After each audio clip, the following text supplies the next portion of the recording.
A paz do Senhor a todos vocês que nos assistem em mais uma pré-aula. Nós estamos aqui hoje para falarmos da lição de número 4 das lições bíblicas da CPAD. A lição de número 4 desta revista que estuda as parábolas de Jesus, o título é Perseverando na Fé.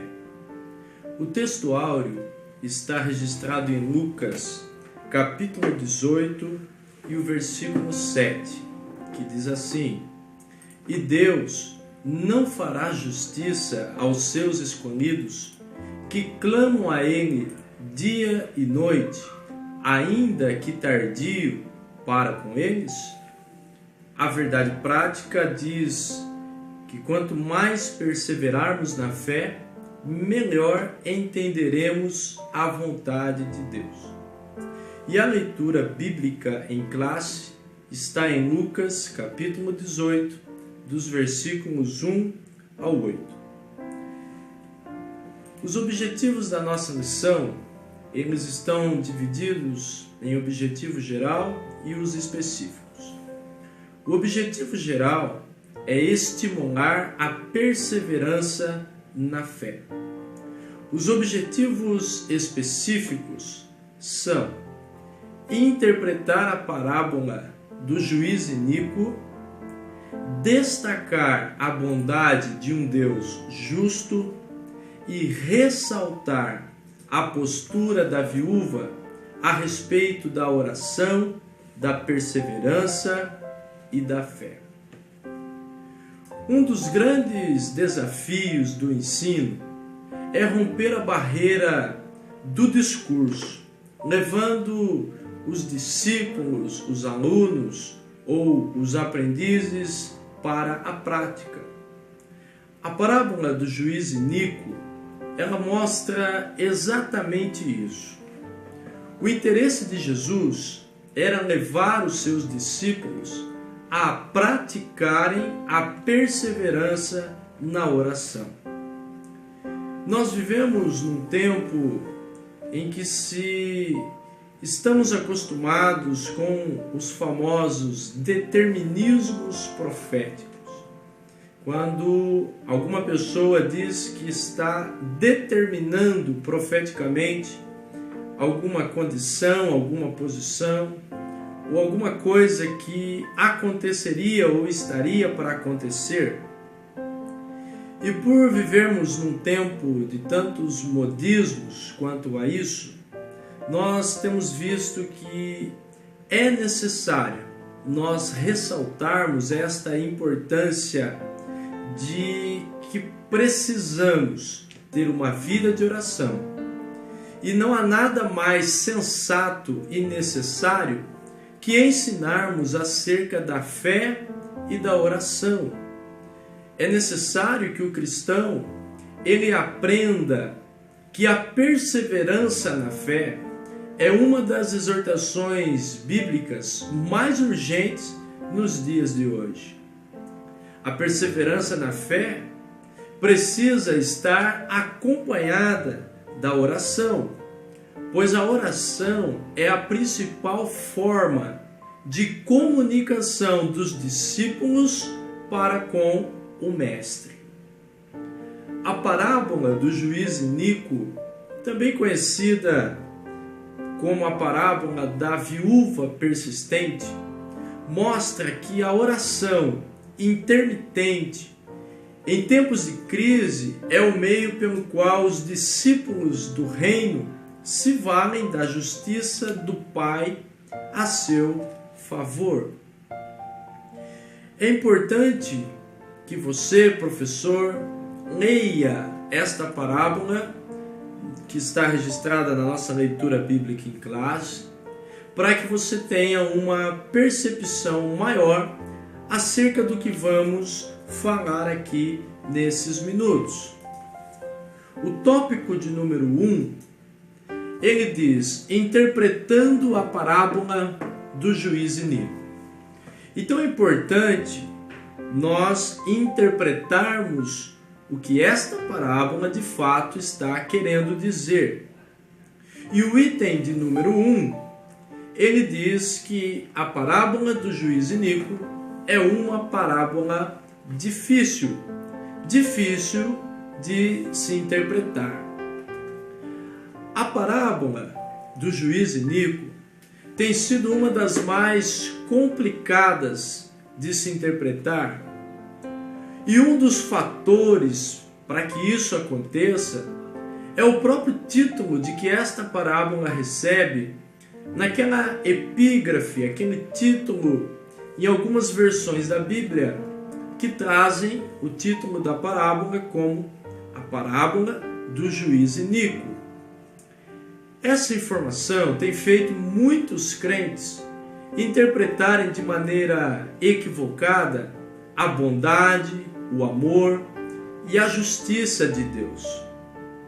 A exemplo de outras parábolas, ela também funciona como um contraste, como uma certa comparação.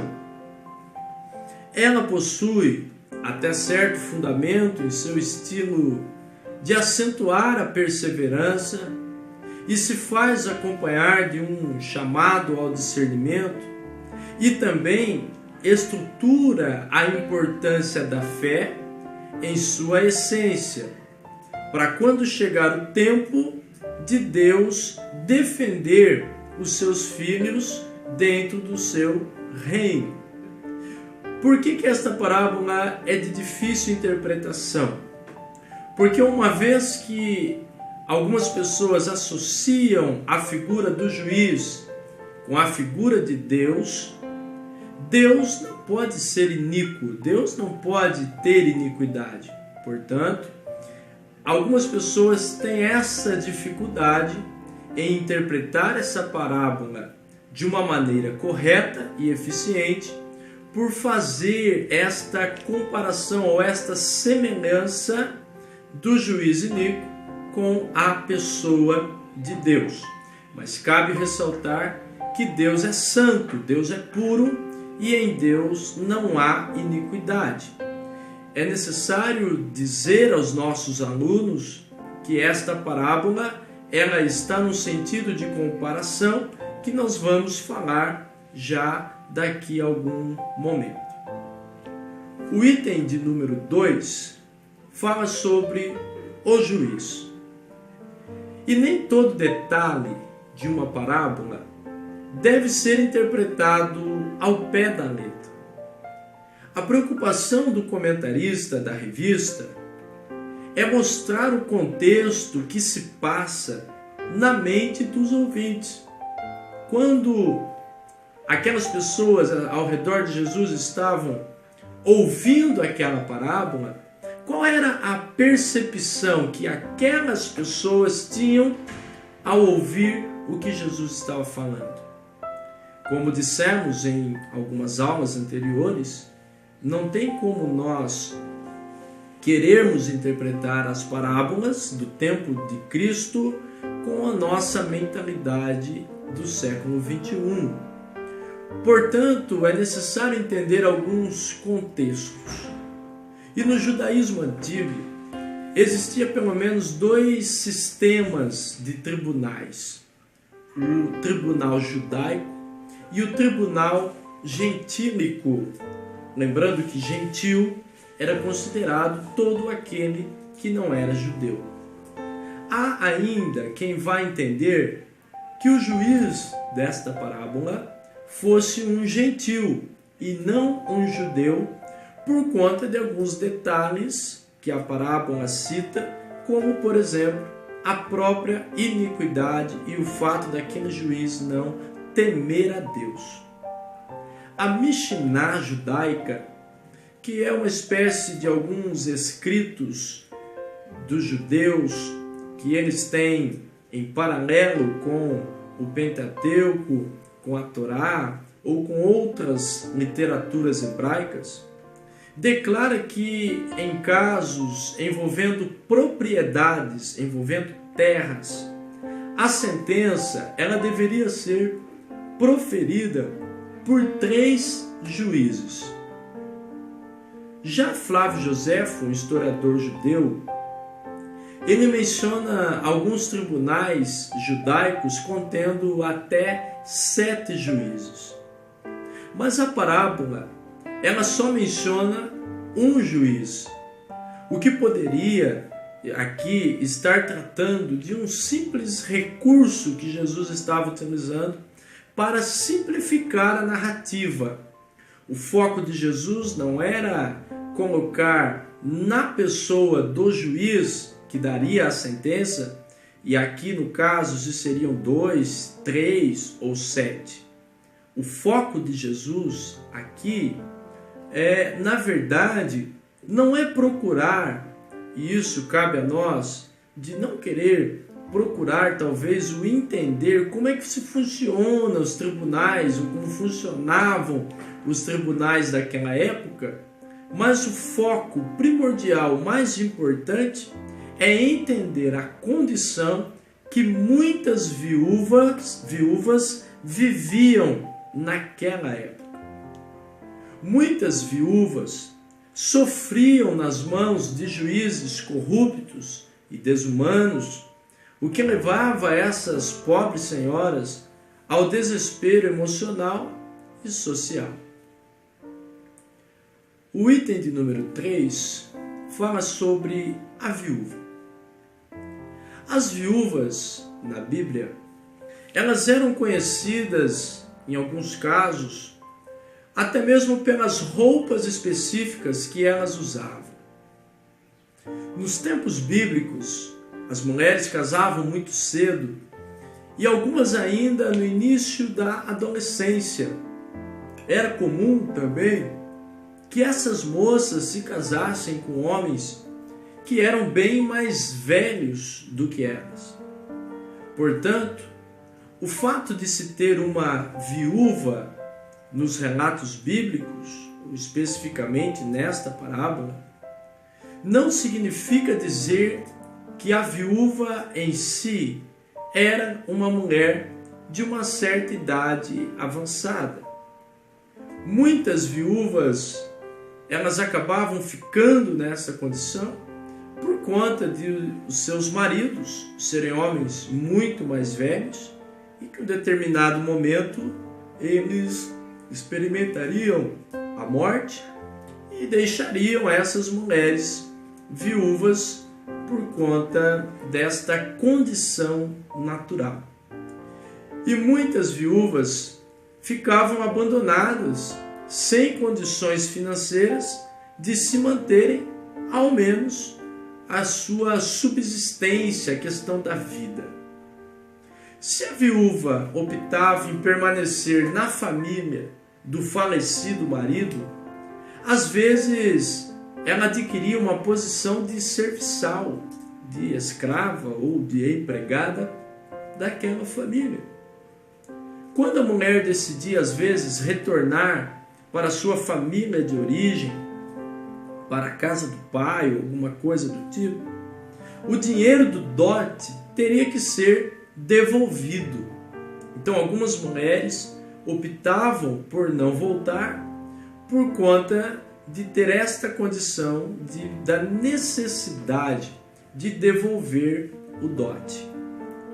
Muitas viúvas eram até vendidas como escravas para pagarem dívidas que tinham sido contraídas. Portanto, uma mulher pobre se tornava viúva e, por se tornar viúva, ficava privada do amparo social.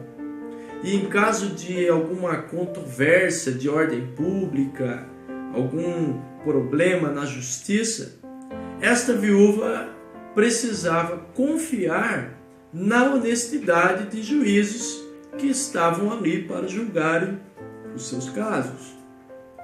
Esse é o contexto que devemos ler a parábola do juiz iníquo, entendendo a condição que possivelmente levou aquela viúva a importunar aquele juiz. E nós vamos ver isto no próximo tópico. Portanto, cabe aqui ressaltar esta questão. precisamos ler a parábola do juiz iníquo, tendo isto em mente, que o foco aqui não é o juiz em si, mas a questão da condição que esta mulher vivia. O item de número 4, ainda nesse primeiro tópico, fala sobre o caso da viúva e a perseverança. A mulher tinha uma causa que deveria ser apresentada a um tribunal da cidade ou a um juiz que resolvesse exclusivamente a questão pelas vias administrativas. Talvez o caso dessa mulher se tratasse de algumas pendências judiciárias ou até mesmo dívidas deixadas pelo marido, como hipoteca ou alguma coisa relacionada à sua herança patrimonial. Apesar de esse caso ser parecido com o de muitas viúvas da época, essa mulher decide poupar o contato com advogados, defensores públicos, e ela decide ir falar diretamente com o juiz. Ela pula algumas etapas e ela procura o juiz de uma forma mais direta. Talvez ela tenha feito isso pelo fato dela não ter dinheiro para pagar um advogado ou um defensor público. A parábola vai nos dizer que o juiz, ele era iníquo, ou seja, não temia a Deus. A mulher, ela passa a importunar o juiz, o que denota aqui para nós a ideia que ela tinha um coração decidido e uma disposição muito grande em fazer aquilo que ela estava determinada a fazer. O texto bíblico vai usar a expressão molestar para indicar a perseverança da viúva diante do juiz. É por isso, ao final, que o juiz ele cede para não ser mais incomodado. Ou seja, ele não queria ser mais molestado pelaquela mulher que lhe importunava por um grande período de tempo. É importante enfatizar aqui que Jesus ele não está ensinando, como já dissemos anteriormente, que Deus é injusto. Mas o que ele está querendo dizer é: se um homem iníquo responde aos clamores de uma viúva, quanto mais um Deus justo ouvirá as orações de seus filhos. A vida de oração que vai acabar se tornando um desafio para nós nos dias de hoje. Sem ela, sem a oração, não se consegue ter a comunhão adequada com Deus para ingressar no seu reino. Lembrando aqui que o reino de Deus não é necessariamente a igreja, mas a igreja faz parte do reino de Deus. Então a tônica aqui, o foco aqui é este. Jesus está ensinando que se aquele juiz, sendo perverso, sendo iníquo, sendo um homem que não temia a Deus, ele aprovou ou ele sentenciou aquela mulher por ela lhe importunar, quanto mais Deus, que é justo, não ouviria as orações de seus filhos. Mas a questão é, às vezes algumas pessoas dizem que Deus não está ouvindo a oração, mas de fato, será que as pessoas estão orando, falando com Deus, entendendo que para ter intimidade com Deus é necessário viver uma vida de oração? O tópico de número 2 fala da bondade de um Deus justo. E o item 1 ressalta que Deus é bom. A Bíblia toda está repleta de textos que expressam e exaltam a bondade de Deus. Esta parábola reforça isso mais uma vez e vem ressaltar essa ideia de que a bondade de Deus faz com que ele ouça os seus servos. Jesus ensina em Mateus capítulo 7, versículo 11, que se os homens, sendo maus, eles sabem dar boas coisas a seus filhos, quanto mais o Pai Celestial não daria bens às pessoas que lhe pedissem. O clamor da viúva nos ensina que devemos orar em todo o tempo e nos lembrar da bondade de Deus.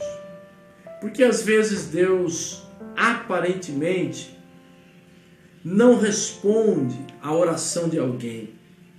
Talvez, aparentemente, esta oração não esteja alcançando a resposta, porque na verdade o pedido ou a motivação não coaduna, não está relacionada, ela não se encaixa nos propósitos do reino de Deus. Tudo que eu orar e pedir ao Senhor Ele me dá? Não. Podemos pedir aquilo que está relacionado às questões do reino de Deus. O item de número 2 diz que Deus é justo. E Deus não é apenas bom, mas Ele também é justo. Ele contém justiça na sua essência. O juiz da parábola é iníquo, ou seja, ele é injusto. Deus, a quem servimos, por outro lado, ele é justo. E aqui se explica o conceito que nós falamos lá na introdução sobre a questão dos contrastes. Abraão, por exemplo, ele tinha já a concepção na sua mente de que a justiça de Deus era presente na sua divindade. O próprio Abraão, ele vai chamar a Deus de o juiz de toda a terra. O conceito de justiça só pode ser juiz, só pode julgar aquele que entende, que pratica a justiça. E Deus é a essência da justiça. E a justiça de Deus é tão elevada que, assim como a paz de Cristo, a justiça também, ela excede todo o nosso entendimento. Não tem como comparar a justiça de Deus com a justiça dos homens, porque Deus é o único que, na sua essência, Ele é a justiça. Portanto, para fazer parte do reino de Deus, é necessário que sejamos justificados por esse juiz que é justo. É aquele que coloca o criminoso na prisão, porque a lei diz que ele deve ser preso, mas ele também paga a sua fiança para declará-lo inocente. A questão da justiça de Deus, ela deve ser estudada em paralelo com o amor de Deus. Muitas pessoas ressaltam muito o amor de Deus, mas esquecem desse atributo chamado justiça. O item de número 3 diz que Deus assume a nossa causa. E na parábola, nós encontramos uma pobre viúva pedindo justiça. Ela não está pedindo dinheiro, bens, ela está pedindo justiça. Mas o que Jesus está ensinando é sobre o dever de orar sempre e nunca desfalecer, ou seja, perseverar. Ao mesmo tempo que Jesus ensina sobre a oração e a perseverança, o Mestre nos faz lembrar um preceito da lei mosaica, mostrando que Deus assume toda a nossa causa.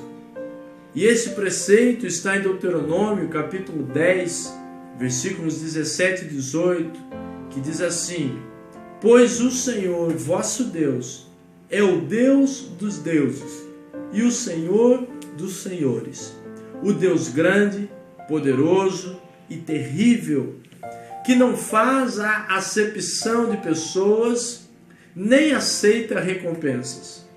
que faz justiça ao órfão e à viúva e ama o estrangeiro, dando-lhe pão e veste. Além da perseverança na oração e na fé, essa parábola está destacando a bondade, a justiça, o fato de que Deus assume as causas dos menos favorecidos. A aplicação da parábola é um tanto simples. Uma viúva pode obter justiça de um juiz que não teme a Deus e não tem nenhuma consideração pelos seus semelhantes, simplesmente pela sua vinda contínua, incessante, ou por sua perseverança. Quanto mais deveria um cristão ter fé e crer que um Deus justo, bom e amoroso responderá às suas orações. Deus não demora em responder, embora às vezes tenhamos essa ideia de que Deus está demorando. Ele responde baseado na sua justiça. A resposta pela oração está relacionada com os propósitos do reino de Deus. Os pedidos que fazemos devem estar de acordo com a justiça de Deus. No mundo de injustiças sociais generalizadas, é necessário o discípulo de Cristo viver e orar e fazer a oração que Jesus ensinou, a oração do Pai Nosso, que ressalta a imagem do reino de Deus. É este reino que precisamos pedir em nossas orações, que a vontade de Deus ela seja feita no reino dele. Por isso ela deve ser feita na terra como ela é no céu. Porque estamos falando de reino, e no reino de Deus o que tem que prevalecer é a vontade soberana dele. O tópico de número 3 fala da perseverança da viúva como uma imagem para nós. Primeiro item, a oração. Até que Jesus retorne para buscar a igreja, nós lutaremos constantemente contra o pecado. Por este motivo, nós não devemos desistir de perseverar na oração e na súplica até que alcancemos o nosso alvo, que é a salvação. Jesus sempre alertou os seus discípulos para estarem em alerta, de sobreaviso, orando e vigiando em todo o tempo. Uma das características do Evangelho de Lucas é a ênfase que ele dá na questão da oração. Nós vemos Jesus orando antes de cada grande crise da sua vida, ou seja, Jesus chega a orar até pelos seus agressores. Por ser um homem de oração, Jesus exortou seus discípulos a fazerem o mesmo. É importante lembrar que Jesus advertiu contra alguns tipos errados de se orar. Você pode conferir em Lucas 20, 47. A oração precisa ser prática na vida do cristão. E a oração nos permite entender os propósitos do reino de Deus. O item de número 2 fala da perseverança. Além de orar, é necessário compreender que a oração ela deve vir sempre acompanhada de perseverança. A exortação à oração persistente, ela está estritamente ligada à expectativa da volta de Jesus. O texto de Lucas 17, 22, ele nos alerta de uma maneira bastante clara a respeito do tipo de oração e do perigo de esmorecer na prática de orar, a qual nós podemos observar aqui. Quando olhamos para esta parábola, quando Jesus enfatiza a oração e a persistência, podemos entender que Deus, Ele quer ser buscado de forma incessante e persistente pelos seus filhos. pois a perseverança levará em conta o tempo de espera como um meio para aclarar, para purificar a nossa vida no aprendizado das coisas de Deus. O item de número 3 fala a respeito da fé. Somos, da mesma forma, exortados a perseverar na fé. Se perseveramos na oração, também devemos perseverar na fé. Jesus conclui a parábola com uma pergunta, dizendo: quando, porém, vier o Filho do Homem, porventura achará fé na terra? Jesus está se referindo à fé da súplica incessante, que não esmorece, que não desanima, uma fé perseverante. A própria interrogação traz uma conexão direta com a parábola, pois ela questiona se o filho irá encontrar uma fé persistente como a da viúva. Esta fé é aquela fé que, em meio às dificuldades e às perseguições, transforma-se em fidelidade e coragem para testemunhar de Cristo diante dos homens. A fim de preservarmos esse tipo de fé, precisamos cultivar uma vida de oração constante e persistente.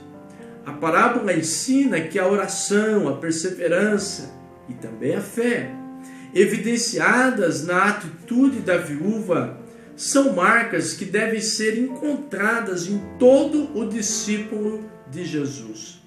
Jesus ensina uma importante lição sobre a oração nas parábolas do juiz iníquo e também na parábola do amigo importuno. As duas parábolas ilustram o pedir, o buscar e o bater como uma ação contínua e não uma ação interrompida no passado.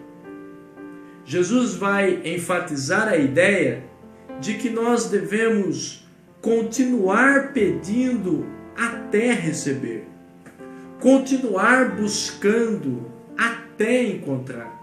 A ideia é continuar batendo até se abrir.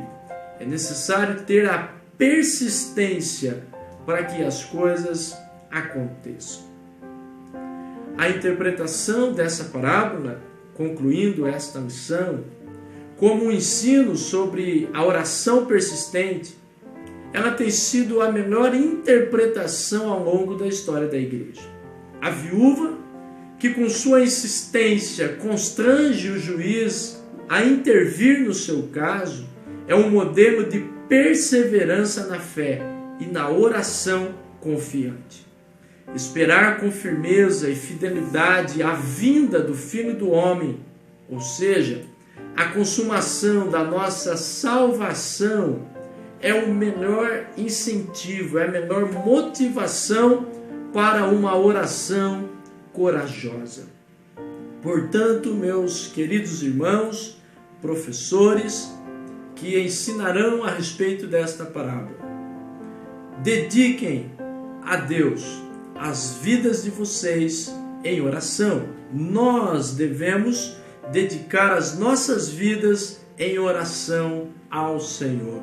À medida que oramos e persistimos nesta prática cotidiana, nós entendemos claramente os propósitos do reino de Deus para a nossa vida, para a nossa igreja e para o nosso tempo. Que Deus abençoe a vida de cada um dos professores e daqueles que também nos assistem e que tenhamos, com a graça do Espírito Santo, esta percepção e o entendimento necessário desta parábola do juiz iníquo e que possamos, além de compreender, aplicar em nossa vida a tônica desta parábola. Persistir, perseverar na vida de oração. Deus abençoe.